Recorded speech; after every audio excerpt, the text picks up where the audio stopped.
we'll join members of the leadership team in voting to table that motion. Right now, our focus is on healthcare being stripped away from the American people. That is the most urgent and dire thing that we could be talking about this week. Everything else is a distraction. Andrew? Oh yeah, that was my question. That's it? That's all you got? Michael, then. I actually have a question for Mr. Liu this week. Ooh, these are my favorite questions. The House Energy and Commerce Republicans put a provision in their bill, it's a 10-year moratorium on artificial intelligence. Yeah. Most artificial intelligence models at the state and local level over the next 10 years, they passed the communications title, so it looks like it's going to be in the final bill.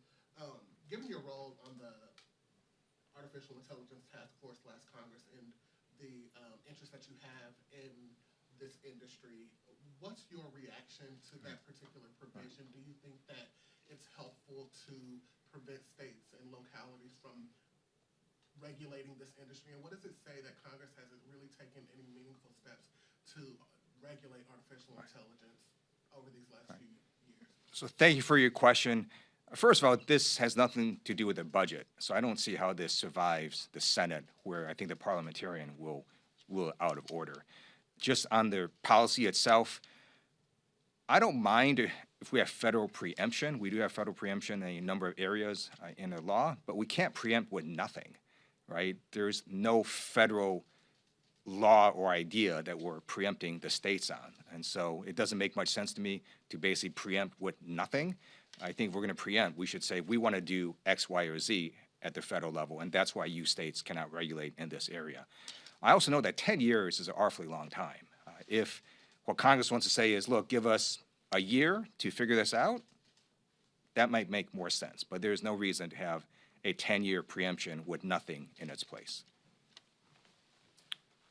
Oh, yeah. I just wanted to follow up on a comment from Tanadar impeachment articles.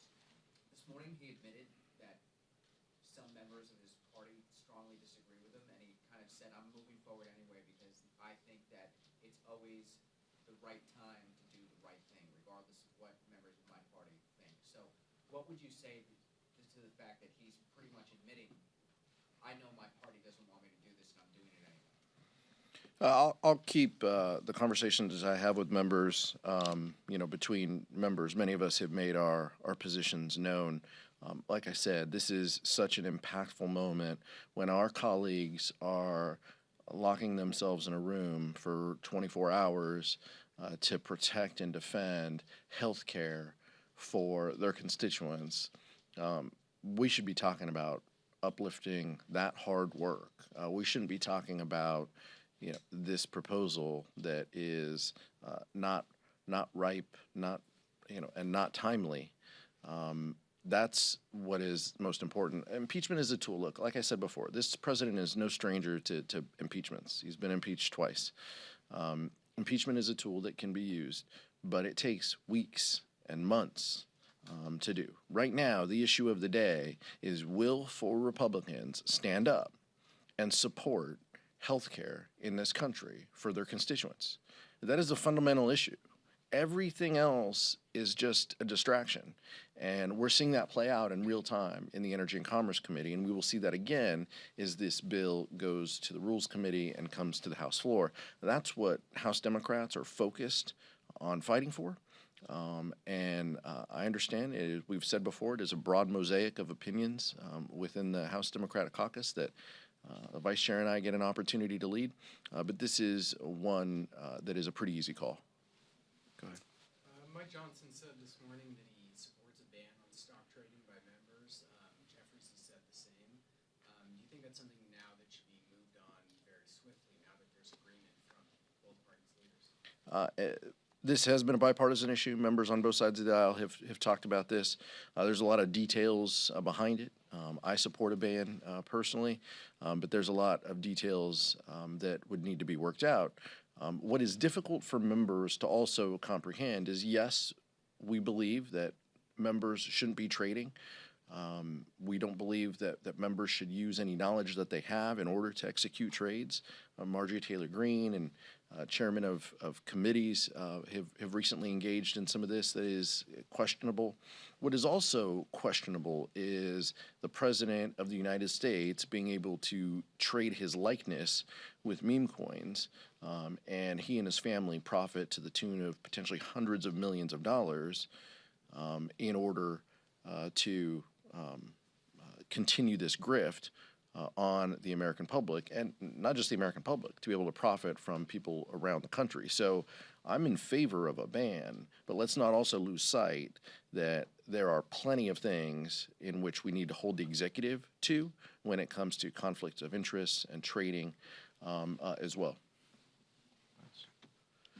Back. You spoke a bit about the Omaha win yesterday, and what are some things that, and Democrats have also done very well in a lot of special elections since the 2024 election. What are some things that these candidates are doing well that you think House Democrats should be incorporating as we move into the midterm cycle? And what do you think is indicative of how the midterm cycle will go? I want the vice chair to speak to this too, because he pointed to it. But look, I think candidates across the country are talking about the issues. They're talking about providing a better quality of life and lowering the costs that people face. That is fundamentally what folks want to talk about. And in the case in Omaha, you had one candidate who's talking about social issues, and then you have another candidate talking about potholes. The person at the local level who talks about potholes is probably going to win. And so I think keeping your eye on the ball and making sure that you're focused on the needs of your constituents is the absolute most important thing that you can do. And I think that's what those successful candidates are doing. Thank you. Donald Trump is not popular. In fact, he's the least popular president in over 80 years at the 100-day mark. His policies are not popular. Some of them are also lawless. And when Republicans align themselves completely with Donald Trump, then the voters get angry and they're going to start taking them out in elections. And that's what happened. The Republican mayor was there, and she completely aligned herself with Donald Trump, and the voters removed her from office and installed a Democratic mayor who's going to work on issues such as what Chairman Aguilar said, fixing potholes and improving people's lives. Last question in the back. Thank you, sir. I wanted to ask your response to President Trump's executive order that he signed earlier that he said was aimed at cutting drug prices. Hey, if Republicans were serious about this issue, they would join with Democrats. They would have joined with Democrats when we lowered the cost of prescription drugs across this country. Right now, they and their friends are working to sue to unwind those efforts. That's unacceptable. There are bills that Democrats are carrying that would lower the cost of prescription drugs, actually, put more money in people's pockets. All of this is just a disingenuous effort on the part of House Republicans and Donald Trump to pretend like they are looking out for people. If they were serious about it, the policy would be placed within their reconciliation plan. It's not. This is just a performance effort by the president.